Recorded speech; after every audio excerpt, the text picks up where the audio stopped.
So no BTS today, but you do have KJP. Thank you. Thanks, Peter. I worked on that. Okay, let me see. Yes. Okay. So there are two graphs behind me. Basically what they show is more supplies being sold on the market compared to a year ago. So, and this is without Abbott being in the market right now, clearly. And we've seen a lot of progress happening, as you can see, in 2022 compared to 2021. And as you can see up here as well. And so, and that's due to our actions here at the White House and just across the administration. So obviously, we admit that there's still a lot more work to be done, but you do see some progress, some significant progress. So today, the president hosted a roundtable with infant formula manufacturers, including ByHeart, Bubs Australia, Reckitt, Perrigo, and Gerber, to receive updates on their progress in increasing the supply of formula. Additionally, the president announced 2 new Operation Fly formula missions. Beginning June 9th, United Airlines will airship the equivalent of approximately 3.7 million 8 ounces bottles of Kendamil infant formula. This is the first Operation Fly formula flight donated by an airline carrier. Also starting June 9th, Bubs Australia will transport the equivalent of 4.6 million 8-ounce bottles of formula. This is the first shipment of 27.5 million bottles that Bubs Australia plans to export to the U.S. These shipments are on top of the 1.5 trillion bottles of formula transported in the first 2 Operation Fly formula flights. These actions build on other important actions to ensure there is enough safe infant formula for families, and the president has been clear he will pull every lever to get more safe infant formula to American families. Tomorrow, the president will join a meeting with NATO Secretary General Stoltenberg and National Security Advisor Jake Sullivan at the White House. They will discuss preparations for the NATO summit in Madrid at the end of June and the strength of our transatlantic alliance. We will have a readout after the meeting for tomorrow. And also, this is June 1st, as we all know. It is the first day of Pride Month. This month, the Biden-Harris administration will be spotlighting the voices of LGBTQI+ people across America, especially children and families. The president had made clear that the proliferation of hateful and discriminatory bills targeting kids in classrooms and families in their homes are simply bullying. So this Pride Month, we will be focused on protecting, uplifting, and supporting LGBTQI+ kids and families. This month, you can expect to see the president and his administration reiterating calls on Congress to pass the Equality Act, agencies across the administration and embassies around the world raising pride flags to celebrate our commitment to equality, cabinet members meeting with LGBTQI+ families and community leaders, the White House fighting back against the onslaught of anti-LGBTQI+ legislation we're seeing just across the country. President Biden has always been a champion for families, and that includes LGBTQI+ families. We are proud of the historic progress this administration has taken to ensure everyone, no matter who they are or whom they love, has an equal place in our country. And we are excited to keep building on those actions this Pride Month and beyond. One final thing, which is very hard to say, but I'm very excited about this as well for our friend here, Vedant. I would be remiss not to mention that it is our very own Assistant Press Secretary Vedant Patel's last day here at the White House. I'm sure many of you know and have had the pleasure of working with Vedant, but for those who haven't, he has been with us since day one of the Biden campaign and also the Biden-Harris administration. While here, he has worked on very important areas, including climate, immigration, and education. I cannot stress enough how integral Vedant has been to our team. He's been a rock star. He's going to be incredibly missed. He is a true talent, an excellent communicator, a gifted writer, and a wonderful co-worker and friend. I and the rest of the press team will miss him dearly, but we know that he's on to better and bigger things as he moves over to the State Department, so he's not going very far. As the principal deputy spokesperson, we are so proud of you, Vedant. We will miss you terribly, and we cannot wait to see you at State, and congratulations to you, my friend. Okay, with that, go ahead, Zeke. Thanks, Karine. After U.S. intelligence assessed that the Mohammed bin Salman Crown Prince of Saudi Arabia was behind the killing of U.S. journalist Jamal Khashoggi, the president said the candidate said he'd make Saudi Arabia pay a price and a pariah. There's a report today that the president plans to visit Saudi Arabia, including having a meeting with that crown prince. How is that consistent with making Saudi Arabia pay a price or turn into a pariah? Let me just say first, his words still stand. The president's words, what you just laid out, is still stands today. I don't have a visit to preview. I don't have a trip to announce. So there's nothing for me to just lay out for you at this time. I'm just wondering, though, what price has Saudi Arabia paid already for the killing of that journalist that the president would then turn around, the president would reward them with a visit to their country? I hear you, Zeke, but I don't even have a visit to announce or to preview at this time. So there's really no discussion to have because I don't have a visit to even talk through at this time. But right now, the president believes Saudi Arabia should be a pariah. Those words from then still stand. I'm saying that has not changed. The president's words still stand. But you're also asking me if there's a trip being announced or a trip to preview. I just don't have one at this time. And changing gears to the event that was just held in the South Court. Yeah. In the meeting with formal executives, one after another executive said they knew immediately, within hours or days of the shutdown of that Abbott plant, the magnitude of the crisis facing the U.S. baby infant formula industry was going to face, that supply crunch that we all saw play out over the last several months.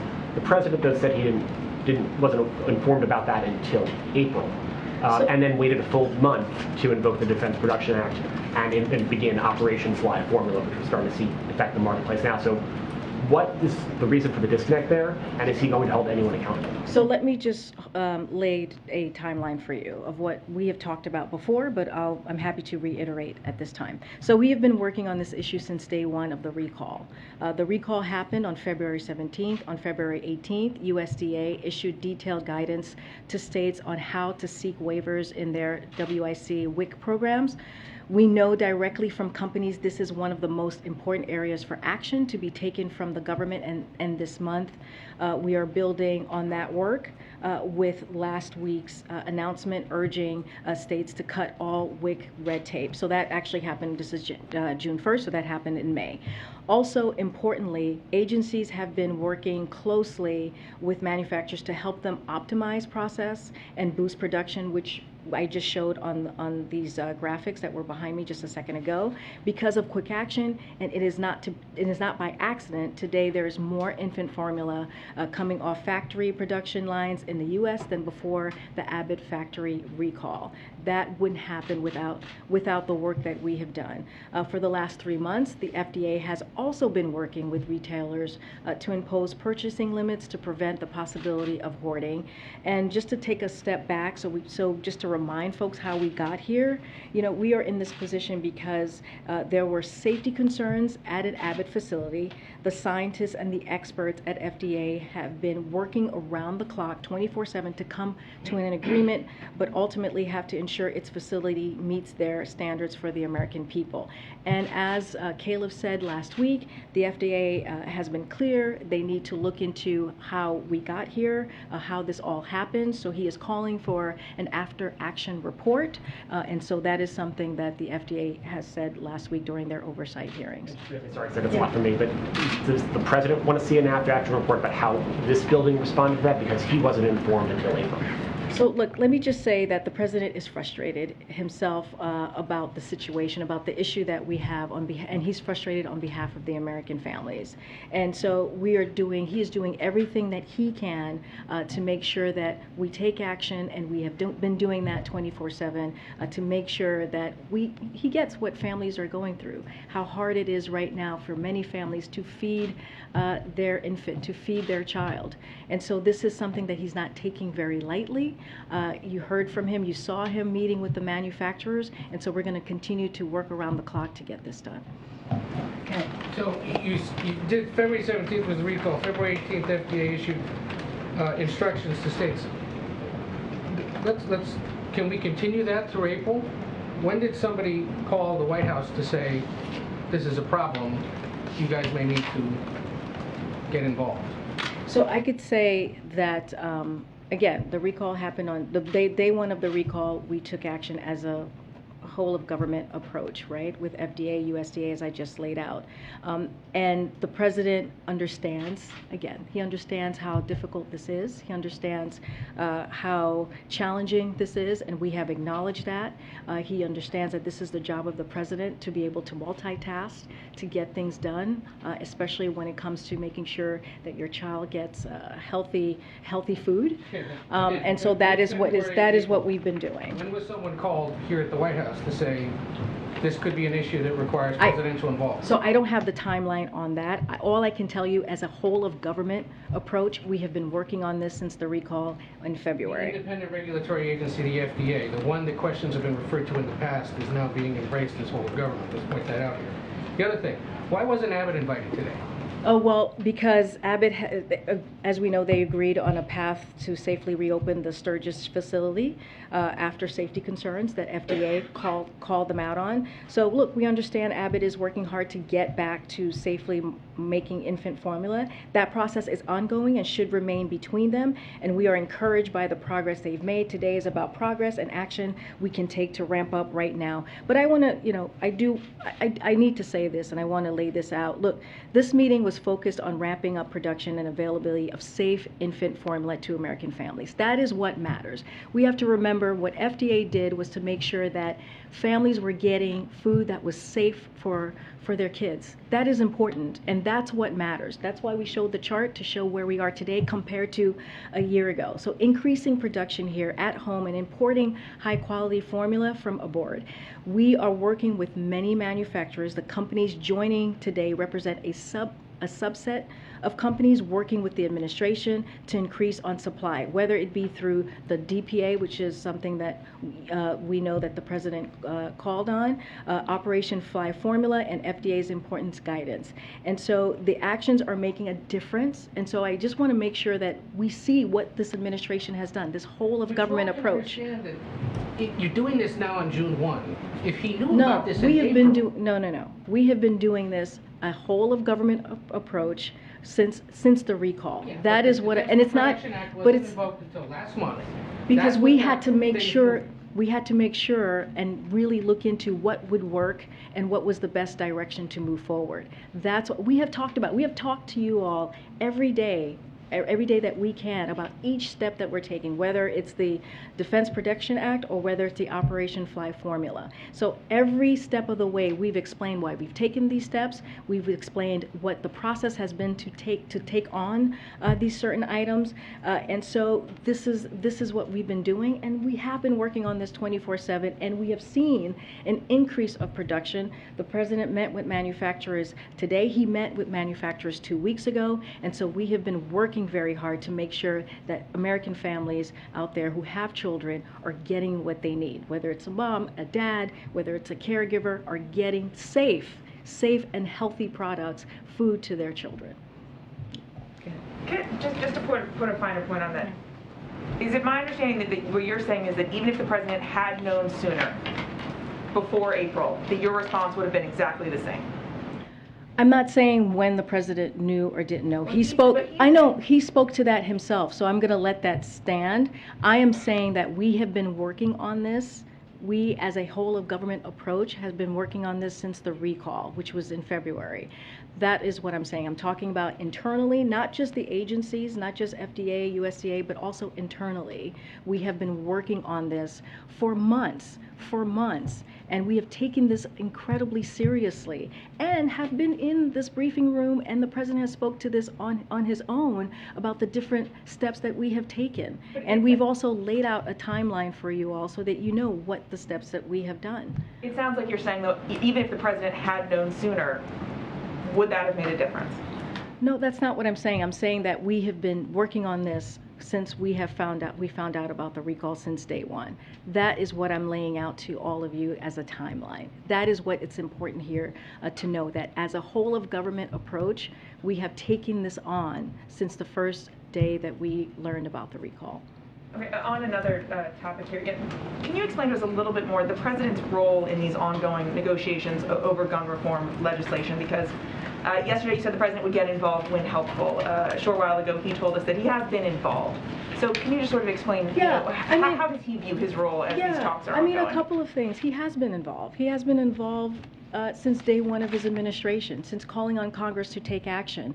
Just this past 2 weeks, he went to Buffalo to grieve with the family, to make sure that he listened and they had a conversation with the family, right? Because it was so important to him to do that, to console them, to hear from them. He went to Texas on Sunday to do the same. He's spoken about this from his first joint address to Congress. That was last year. He spoke about this in the Rose Garden when he talked about his comprehensive gun reform, the executive actions that he was going to do.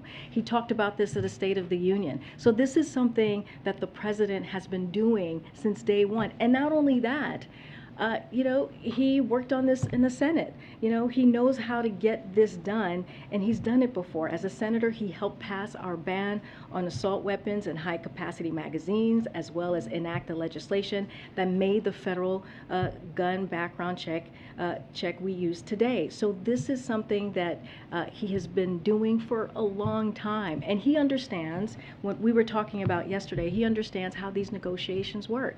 Sometimes you have to give it a little space, so it has that quiet, so that congressional members, senators can work on the issue. But he has been involved from I would say, from day one, since he walked into this administration. But on these negotiations on any possible legislation now, is he involved right now, or is he giving them that space? He's giving them space to do the work, to have that conversation. But since the shootings, since Buffalo, our teams here, the Office of Leg Affairs, has had more than a dozen calls with the negotiators and senators and congressional members on the Hill. They have been having active conversation and working with them, or talking to them about what actions and steps need to be taken and where they are with the process. Go ahead. Just very quickly on Abbott, they've said that they can get the Sturgis plant restarted by Saturday. The FDA has said other things. What is your assessment of the credibility of that claim from Abbott? When did they say this? This week. This week, okay. I don't have it, we're going to, like I said, we've been working very closely with Abbott, not we, but the FDA has been working very closely with Abbott to get Sturgis facility up and running. So that is something that they've been, in touch with FDA about. I cannot speak to their timeline. That's for Abbott to speak to. Clearly, this is something that we want to get done as soon as possible, but it also has to be done in a safe way. Okay, and then on the president's New York Times op-ed about Ukraine, he said that the policy here is to see a democratic, independent, sovereign, and prosperous Ukraine. But he did not say within its internationally recognized borders. And so we're wondering if that was a deliberate omission intended to signal that that Ukraine is going to have to give up some territory in its negotiations with Russia. I wouldn't read into that in that way, but the president just put out a statement that I do want to iterate just 2 lines from it. The people of Ukraine continue to inspire the world with their courage and resolve as they fight bravely to defend their country and their democracy against Russian aggression. The United States will stand with our Ukrainian partners and continue to provide Ukraine with weapons and equipment to defend itself. The new package will arm them with new capabilities and advanced weaponry, including HIMARS, with battlefield munition to defend their territory and Russian advances. We continue to lead the world in providing historic assistance to support Ukraine's fight for freedom, and that is going to continue to be our focus. But is your assessment that they're going to have to give up territory as well? That's not something that I'm going to talk about this from the podium from here. And then just one last thing, the Bolsonaro meeting that's happening at the Summit of the Americas, do you guys have a date on that, and are you going to raise concerns with Bolsonaro about his questioning? I don't have anything to preview at this time on the Summit of Americas for you. Go ahead. Karine, just to follow up on the baby formula meeting. Sure. So if the president is saying the baby formula manufacturers knew that things would be really bad as soon as the Abbott recalls happened, the shutdown of the plant happened, but he did not, I guess, can you help us understand why they knew but he didn't? Who failed to inform him? Why didn't he know if they knew? So, again, what I will tell you is that we have been working on this issue from day one since the recall. You know, what you hear from the president is his frustration with the issue itself, with American families having to deal with and what they're going through because this concentrated market and the problems of the Sturgis facility. We have to remember how we got here. We got here because FDA learned that Sturgis facility was not operating in a safe way, and so FDA wanted to make sure that families were getting healthy food to their babies. So this is a responsibility that FDA has and that FDA did. From our part, we did everything that we can from the moment that we learned about the recall to work 24/7 to make sure that the production went up. I guess that just doesn't address the question of why it was that the president didn't know when the manufacturers are saying that they knew as soon as the recalls happened, as soon as the plant was shut down, that this would be a very serious problem. Was there a breakdown in the process here? Did somebody fail to inform him?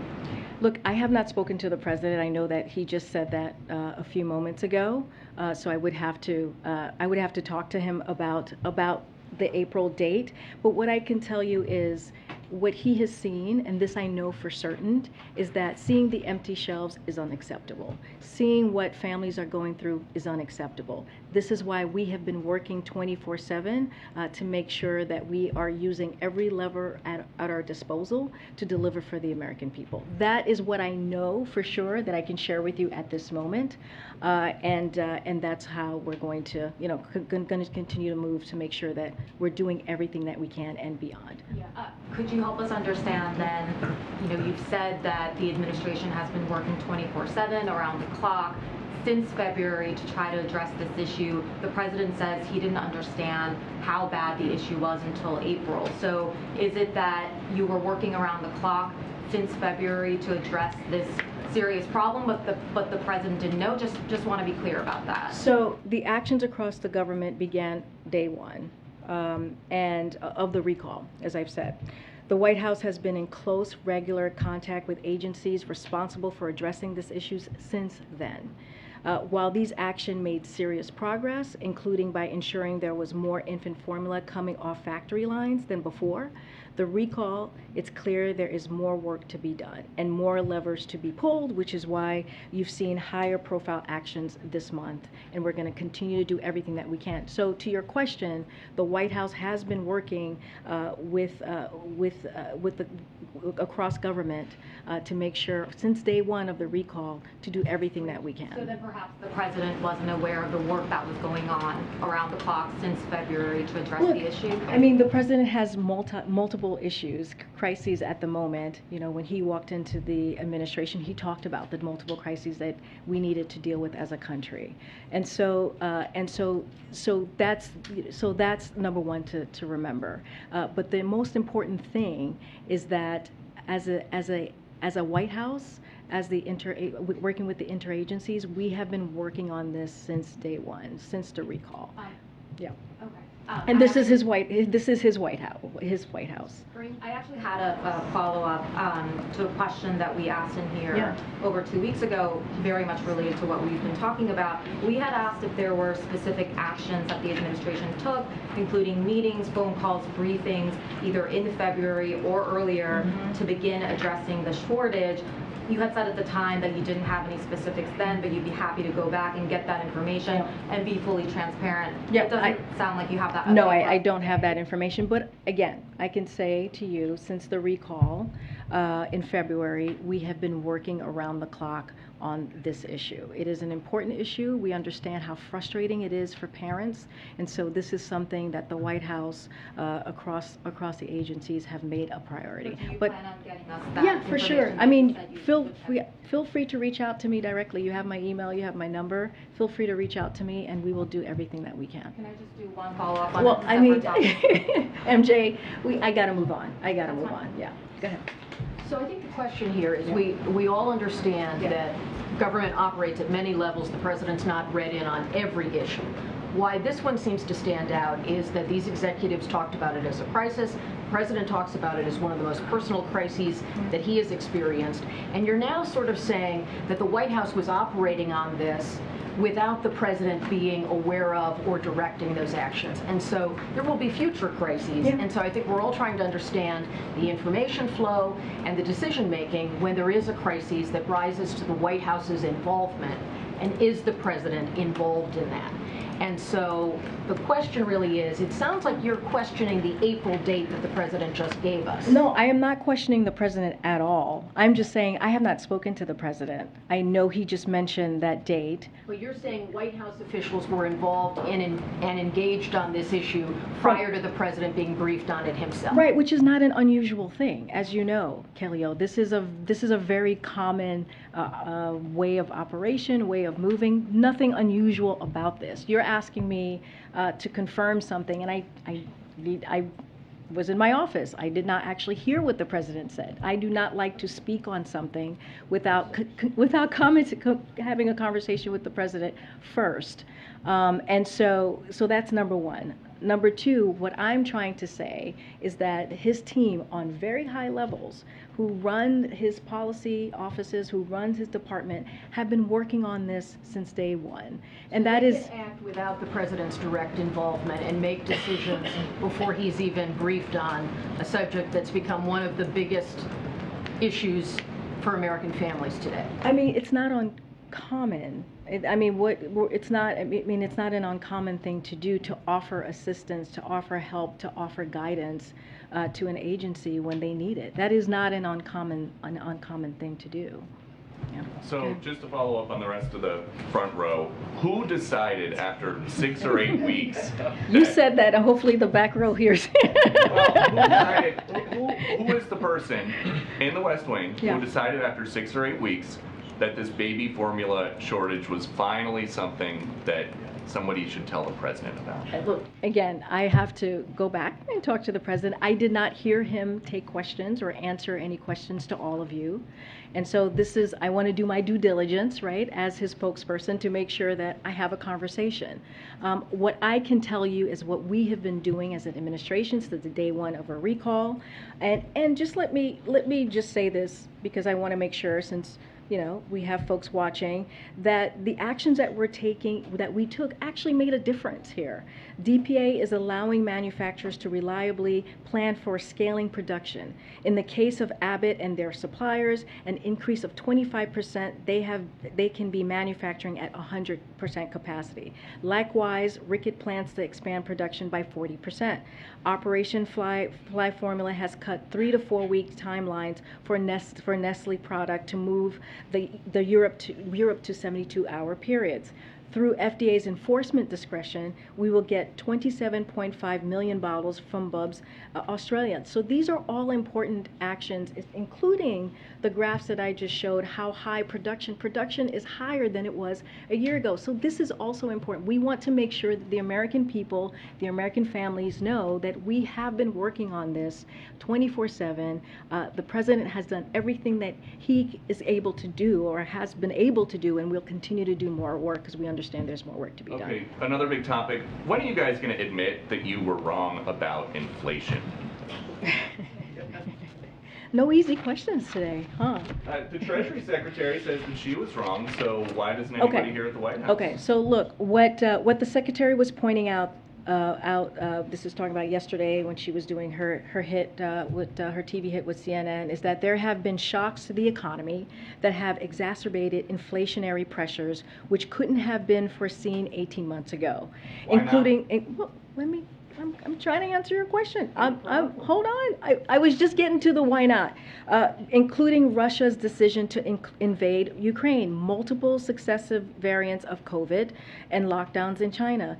As she also noted during that interview, there has been historic growth and record job creation, and our goal is now to transition to steady and stable growth as inflation is brought down, as Brian Deese said yesterday to all of you when he was standing behind this podium. So the present economic plan, as we see it, is working. Just today we learned that the manufacturing was up in May, building on the 545,000 manufacturing jobs have been created since he took office. Further proof that companies are investing in America. We are on a path to stable growth, and we are addressing supply chain problems. Our plan to tackle inflation, lower costs, reduces the deficit, and respects the FDA's independence. It's the best way for us to achieve sustainable and durable economic growth. So that's how we're doing, the work that we're doing every day to make sure that we attack lower costs, higher costs. Just that I understand, the Treasury Secretary says that she was wrong, but the White House was not wrong about inflation. Here's the thing: we have achieved a. First of all, I explained to you what she was trying to say, so I just laid that out. So those are your words, not my words. I just laid out what she was trying to say and tried to explain in fullness her part in her answer. We have achieved a historic recovery through an extraordinarily unprecedented economic moment. The President has consistently noted that the primary drivers of inflation are the pandemic and Putin's invasion of Ukraine. The twists and turns of both these monumental events have affected energy prices and also food prices that we have seen these past several months. This is Putin's price hike, which the President refers to, and that is what Secretary Yellen was referring to if you read the entire transcript, and that's what I'm trying to say to you. Hopefully that lands. Go ahead. Thanks, Karine. You say Legislative Affairs has had more than a dozen calls with lawmakers on guns recently. Which ones? Oh, I don't have a list, and we are always, we are always very clear about not sharing not saying who we talk to and keeping conversations private. We're just trying to give you a number so you see our efforts and what we've been trying to do. But I don't have a list. I won't list our list to you right this time. I just ask because often the White House press office hasn't given any level of specificity as a policy about. Well, I did say we're talking to negotiators, so I think that could give you a sense of who we're talking to. And then a couple questions briefly on baby formula. Would the President support the FDA continuing to allow more foreign imports of baby formula permanently, more than just a temporary solution, given that we're seeing that this can become a crisis very quickly, given that we have just a few manufacturers who have a corner on the market? Well, we understand that we need to look at this further and figure out what needs to be done so that this doesn't happen again. I don't have anything new to share on if this is going to be a long-term way of moving forward with baby formula. I don't have a policy update on that, but I know to tell you now, as I've been saying, we are doing everything that we can possibly to make sure that the American families are getting their children healthy and safe formula. And then just real quick follow-up.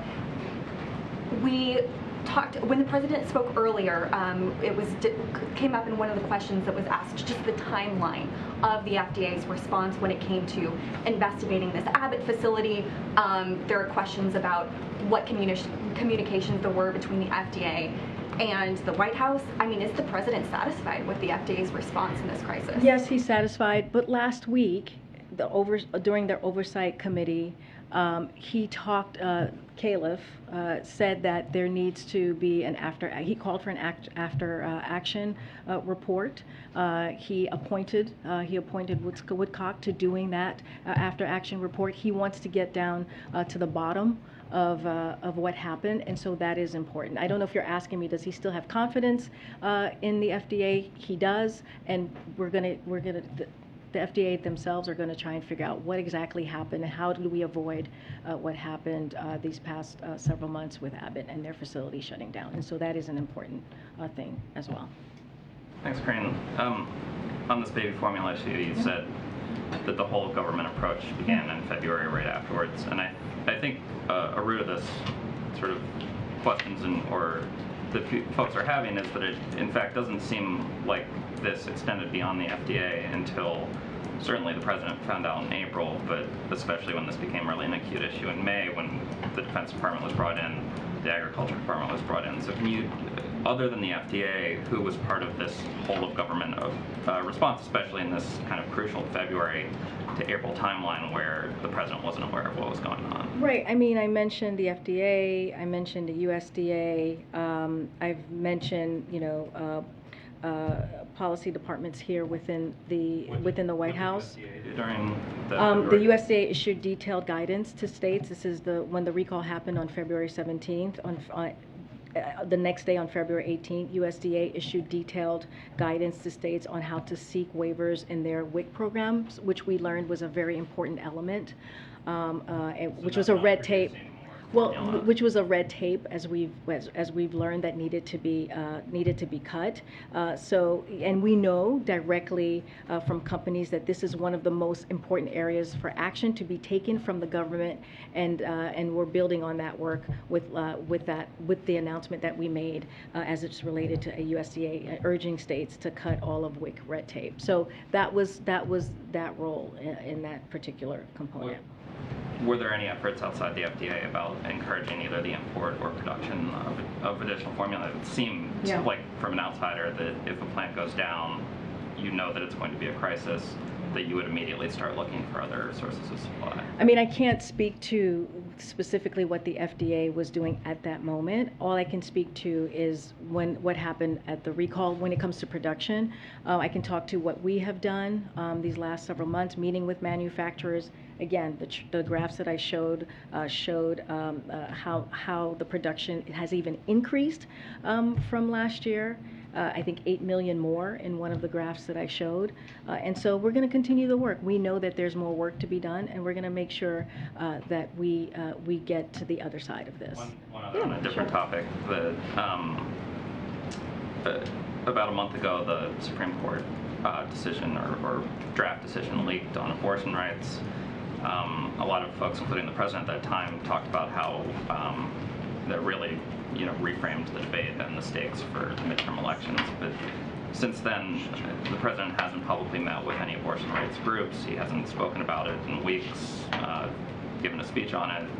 I know that you've and the vice president have kind of occasionally mentioned it from the podium, but there's been no sort of presidential action on it. So I'm wondering, does that signal that the president's understanding of the politics of this issue have changed in any way, or is there an event with the president that is going to happen before the Summer of the Americas or before he travels to Europe? I mean, it just seems to have fallen completely off his schedule. Well, I mean, I don't have anything to preview on his schedule, but the president is clear on this. He believes the right to peaceful. He believes the right that a woman has the right to make their own decisions when it comes to their own health care and their own health and their own reproductive rights. I mean, that's something that he has said. That is something that he believes. Our teams here are in constant communication and having regular meetings with groups out there who are focused on making sure that continues, the rights of women to choose continues. But I don't have anything to lay out. The president just hasn't made this. I mean, he kind of laid the stakes out as this should be something. Well, I mean, if we step back for a second, it was a draft. It was a SCOTUS draft. We spoke to it. We were very forceful about it. The president put out a statement. You've heard from the vice president. You've heard from other members of our team. So it's not like we didn't take this seriously, and we don't continue to take this seriously. So this is an important issue for the president. We know that. We know that for the American people. I just don't have anything to share with you on his schedule. Okay. Thanks, Karine. On Ukraine, the U.S. has been really clear that it would not engage Russia directly because it did not want to escalate the conflict. But General Paul Nakasone, and I apologize if I mispronounced that, but who heads the U.S. Cyber Command, he reportedly told Sky News that the United States is engaged in offensive cyber activity against Russia. Can you talk about that? Why disclose that? That seems contrary to what the administration's position.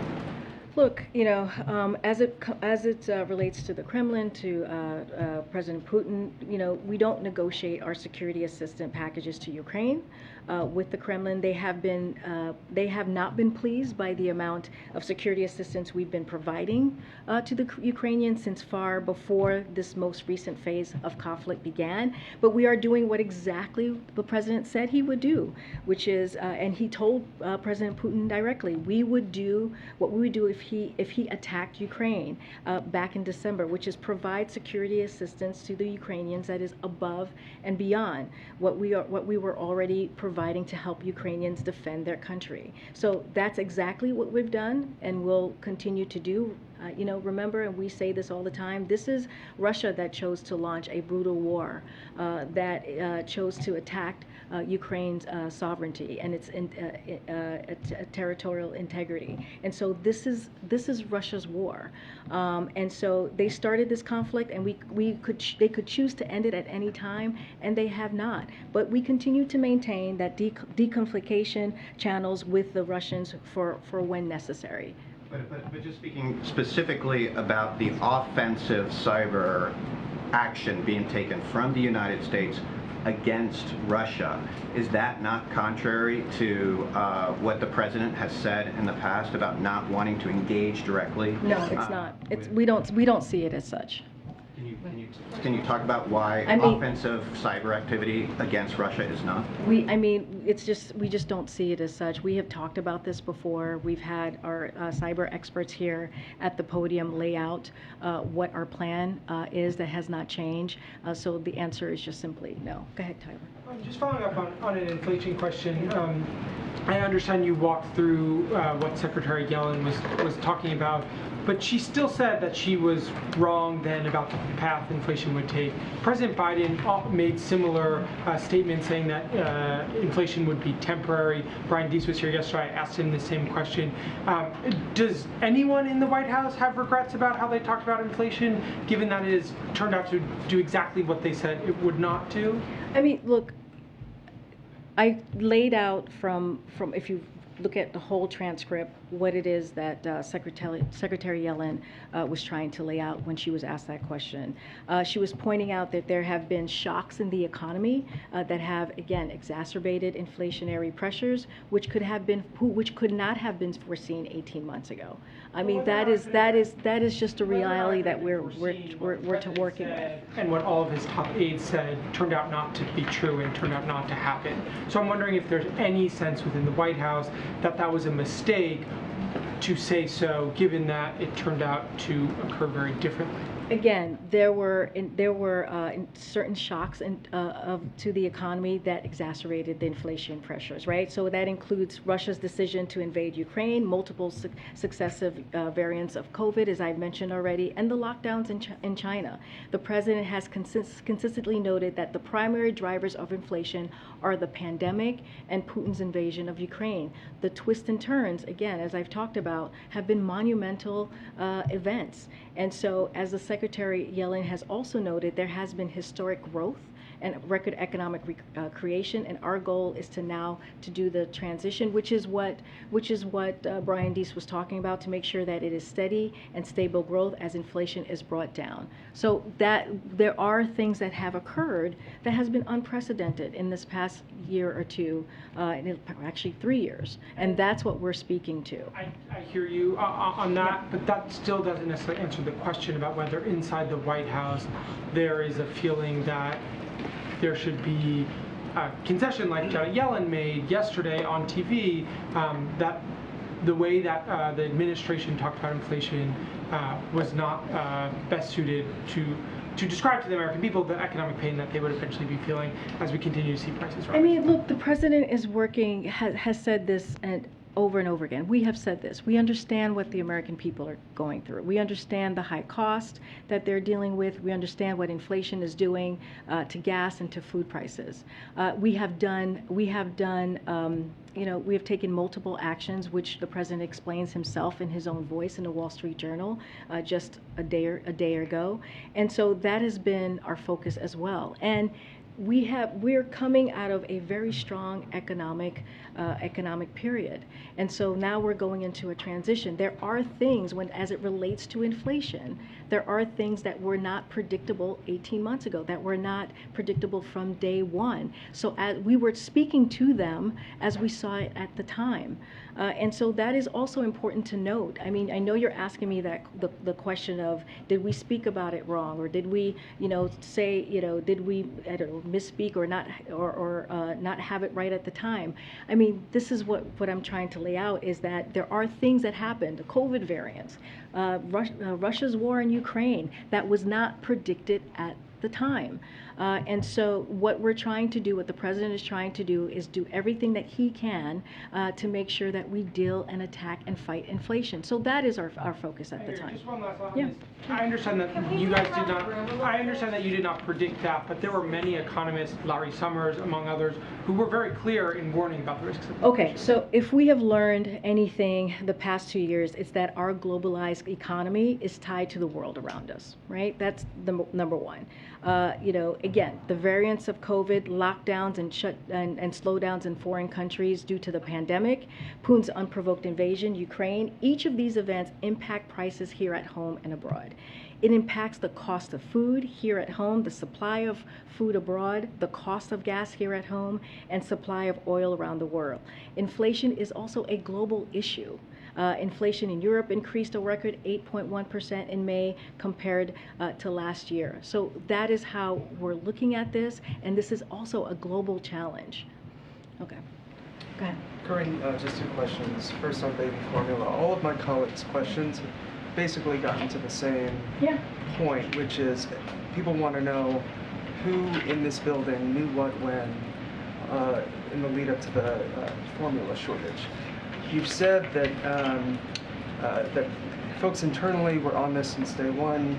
You said that senior leadership in the administration was on it, but you also said that you don't have that time frame. No, I said they were asking me specifically about the president, and I just don't have that time frame to share. What I can say is the White House began working on this from the first day of the recall, from day one of the recall, which was back in February. Are you able to provide or commit to providing a timeline of who knew what when? I mean, that's the same question that MJ just asked me, and I answered that question to her. I have laid down what has happened since the recall, which was on February 17th. I've laid that down. I talked about on February 18th with the USDA. I talked about WIC programs. I've laid down what happened, but not reminding folks what happened with Abbott in the factory, why we got here. And I've also talked about what the FDA has said that they're going to do, and they talked about that last week, which is look into this, make sure that we get to a place that we get to the bottom of what happened, do an after action report. When that after action report, we will have a lot more, and that will come directly from them and what they did and what they see could be done better. So that's the thing that's really important. There will be an after action report. We will be able to see exactly what happened from their standpoint. Again, we have been working on this since the first day of the recall on February 17th. That is our involvement here with the White House and FDA and what we've been trying to do. And then just lastly, on the Summit of the Americas, obviously this administration has been preparing for this for months. We've had many conversations about invitations to heads of state for months. We are now less than a week out of this, and there are still several significant, outstanding potential invitations. How did that happen that we've gotten so close to the 11th hour, and you still haven't decided whether to invite anyone from Venezuela, including the opposition leader who you recognize as the president? I think if you've been following this administration for the past year and a half, 1 week is not the 11th hour when it comes to how things move. And so that is a lifetime away for us as a White House. I think any White House would say that. And so, look, we still have some final considerations, and as soon as we have the final list, we will share that. Look, you know, we're gathering people together to focus on our collective responsibility to forge a more inclusive and prosperous future for the hemisphere, and that's something also to note. I know there's always questions about the invite, there's always question about who is coming and who's not, but we also should talk about and focus on what the purpose of this meeting is, and that's also critical and important. But I have to tell you, a week away, that's a lifetime. That's a lifetime, and I think any administration would share that. Hold on, I'm going to try and go to the back. Go ahead. Thanks, Karine. Yesterday, there were leaders from Airlines for America and the U.S. Travel Association here at the White House for a meeting with staff, and they urged the administration to end the pre-departure COVID testing requirement for vaccinated travelers who are coming to the U.S. from overseas. What is that? Sorry. Was that BTS? That was not my phone. Okay, that's what she says, folks. Is the administration considering ending that requirement for COVID testing for international travel? So we're constantly evaluating our policy. The pre-departure testing requirement remains in place as we have it today, and any decision on pre-departure testing requirement would be made by our health and medical experts. Is there a sense of how long that could and should remain in place at this point, and what purpose it's serving right now if people in the United States can travel freely without any sort of testing? I mean, I don't, it's in constant evaluation as I just laid out. I don't have anything more to share from here. Oh my gosh, I'm trying to see who to go to. Go ahead, I don't think I've called on you in a while. Yep. Oh, thanks, Karine. Question for you about this report out of California on reparations. I was wondering if the president has seen it and if he would use it to guide any sort of executive action, since I think the last thing he did on reparations was say that he supported the study that Congress is potentially wanting to So pass. his stance on reparations and supporting the study hasn't changed. I have not seen the California report, but his personal, his stance, policy stance has not changed on reparation. So one more quick one.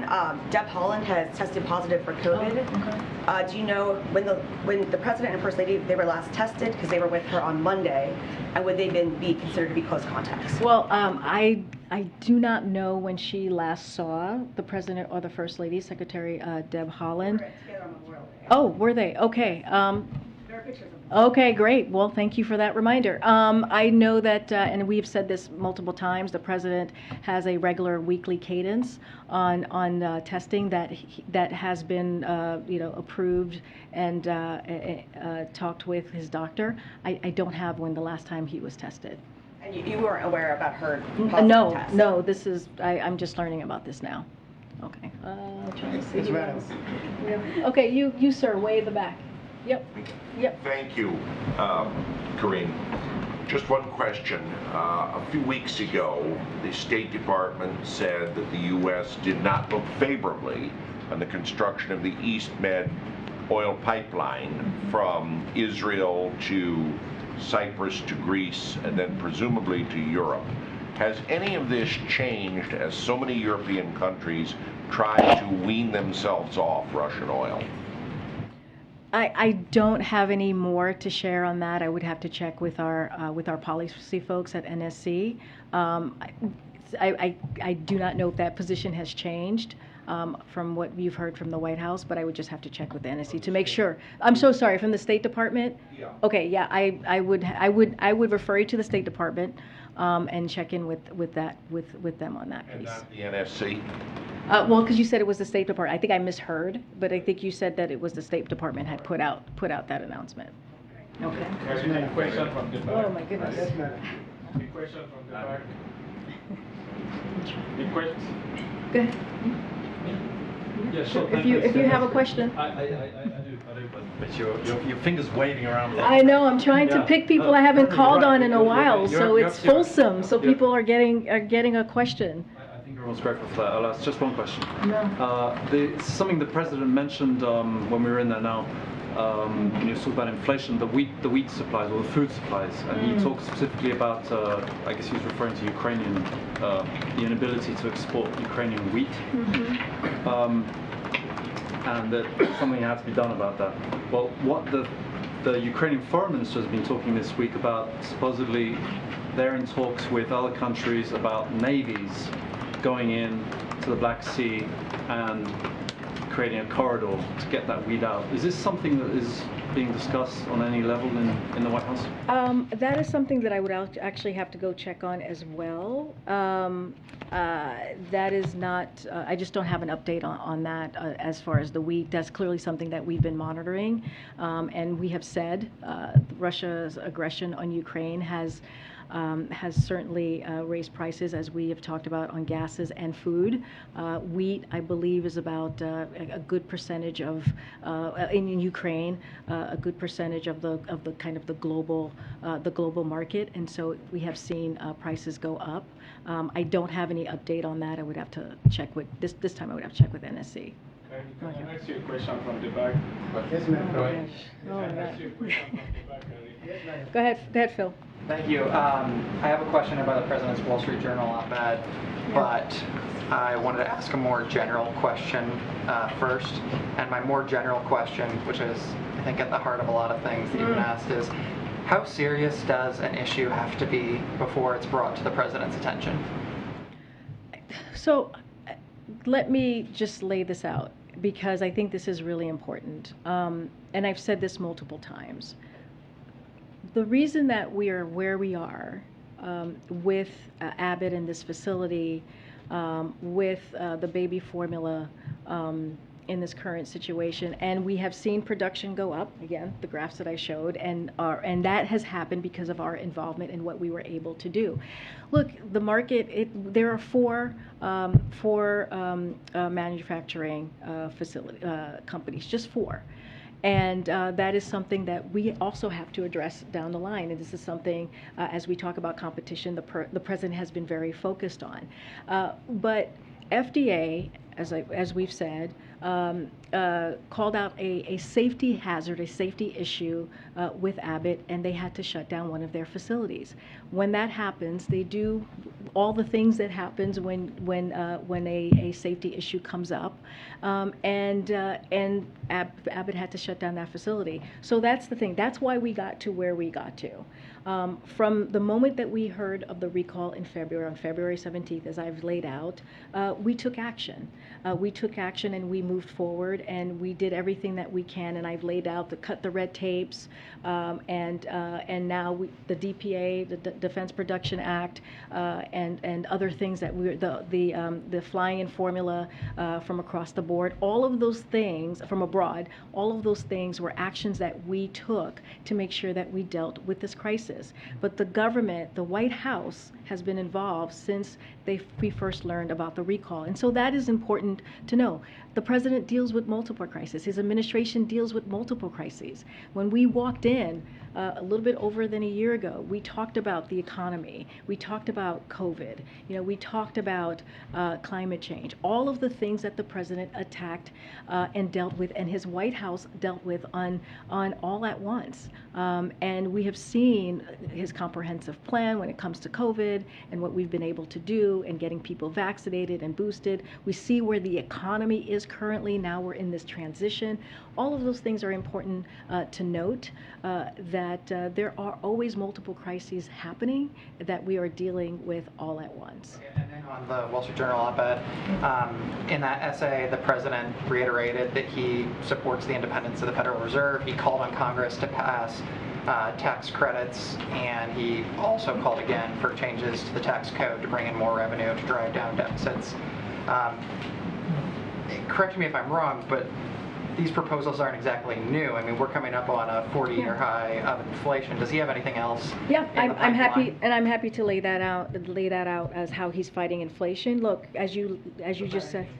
Yeah, well, I mean, let me just tell you what we have been doing and what we will continue to do and what we know is important in order to fight inflation. So you mentioned it, giving the Fed the independence it needs to take the steps to bring inflation down, pushing Congress to lower costs on things families rely on, like prescription drugs, which you've heard us talk about, that eat up too much of Americans' budgets, taking steps to stabilize the energy markets.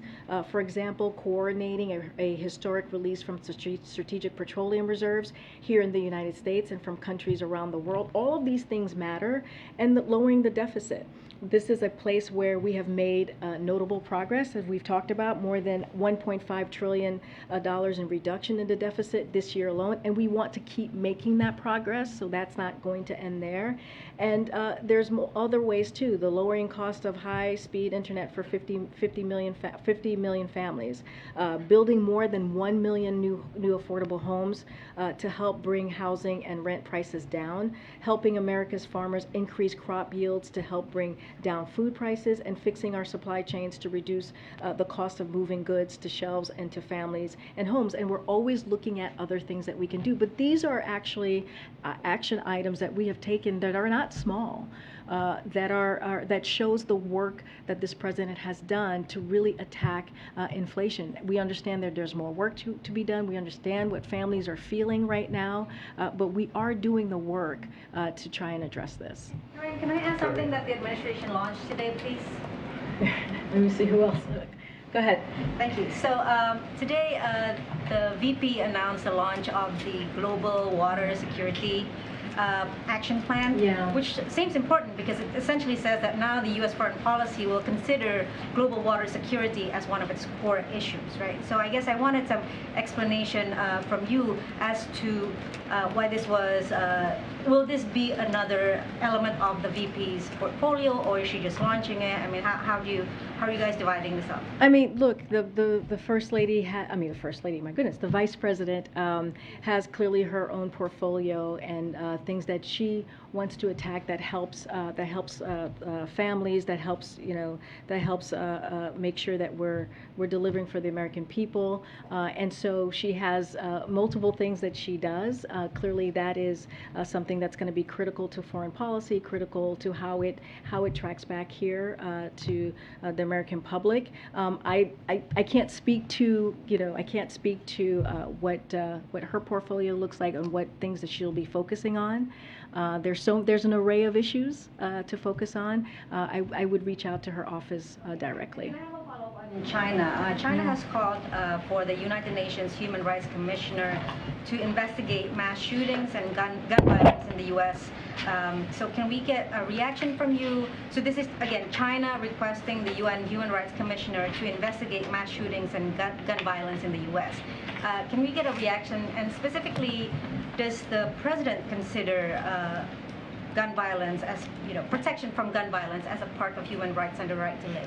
Well, he definitely has said that it is a epidemic. He called it a public health epidemic. So he has taken this issue very seriously. He has laid out a comprehensive gun reform plan through executive actions. He has the most executive actions than any president at this time in this administration. He's calling for Congress to act and to continue the work that needs to be done on the legislative, on the federal side, whether it is expanding background checks, red flag laws, as we're hearing Congress talking about right now, making sure that we are keeping our children safe. We're keeping, churches and places where people go to like grocery stores or any public facility or even your home safe. And it is really important to this president. He's made this a priority since he was a senator and a vice president and now as a president. So this is something that he's taken. I'm not responding to that. Okay. We're done. Thank you so much, guys. See you tomorrow. Thank you. Can you take questions from my I did. I took questions. But I took Phil. I took your question.